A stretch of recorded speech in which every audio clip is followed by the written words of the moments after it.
So my name is Amy, and I get to be the Connections Director here, and part of that is what Matt said is overseeing some of our missional stuff. But this is Karen Burgoyne, and she joined us last year. But I'm going to let you tell the story and not me. So Karen, how did you get involved in our food pantry? Well, it started with Helene, as you all know. I had no power, no water. My house was fine, but there's not much to do when you don't have power or water. And they were doing donations at the fire station across the street and organizing those. So I came up to help with that, and it was within a week it had moved over here to the church. And so I came up and it was over here, so I walked over here and I came in, and this entire sanctuary was full of stuff, and there were trucks unloading stuff and people and kids running around. So I came in and I said, well, what can I do? And they said, start sorting. So I started sorting. And I just enjoyed the people I was working with and the environment. It was a very positive place to be, and everybody was just joyous in what they were doing. And it's been fun to see how the pantry has evolved in just the past year. It's only been a little over a year, and it went from this sanctuary being absolutely full to where we have 2 rooms downstairs, very well organized with shelves labeled. It's set up like a grocery store, and anybody can come. I mean, these donations were sent from all over the country for everybody. It was the outpouring of love that the whole country had for us, and so it just was a positive place to be, and I just enjoyed everything I was doing. Yeah.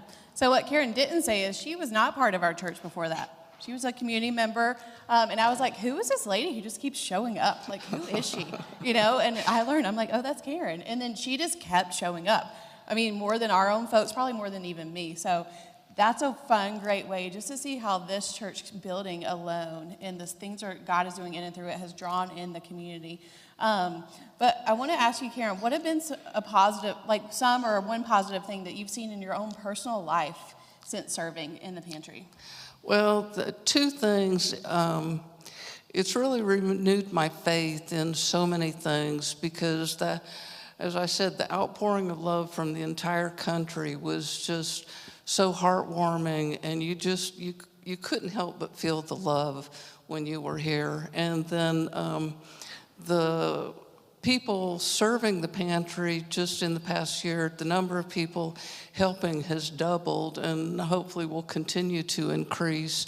And we're just a family that we look out for each other, we care for each other, we support each other, and we work together. It's very well. We just enjoy each other's company and everything we're doing.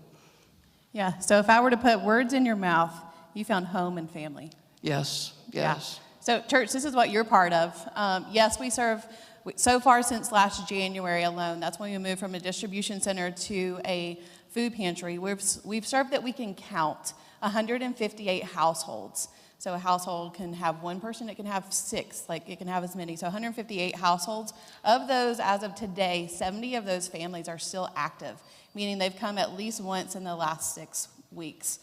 So although we've seen just with the cold and stuff, our numbers have shrank, but through the donations that we've gotten, through our volunteers, and through the contributions that you give, we're still able to meet and give food support, hygiene support to our community. And I mean, many have come and say, and even last Thursday, one's like, hey, I haven't forgotten about your ask. Like, I do want to come on Sunday morning. And I'm like, the invitation is always there.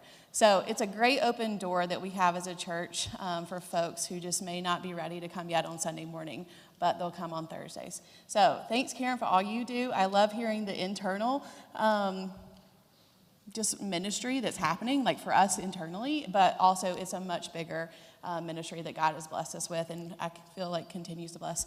So if you will join me and go in and stand up, and I'm going to pray, and as I pray, Scott and Phyllis are going to come up and lead us in worship, and we'll go from there. Jesus, thank you so much that we just get to be a light on this hill, on this flat surface here in Oakley. We get to be a light into the lives of people who are living in fear, living in just struggling financially, or just come every Thursday just to get a glimmer of hope, a glimmer of home, a glimmer of family, like Karen said, just to experience you. And God, may we continue to be your hands and feet through this open door of the food pantry to help people be drawn closer to you. In Jesus' name, amen.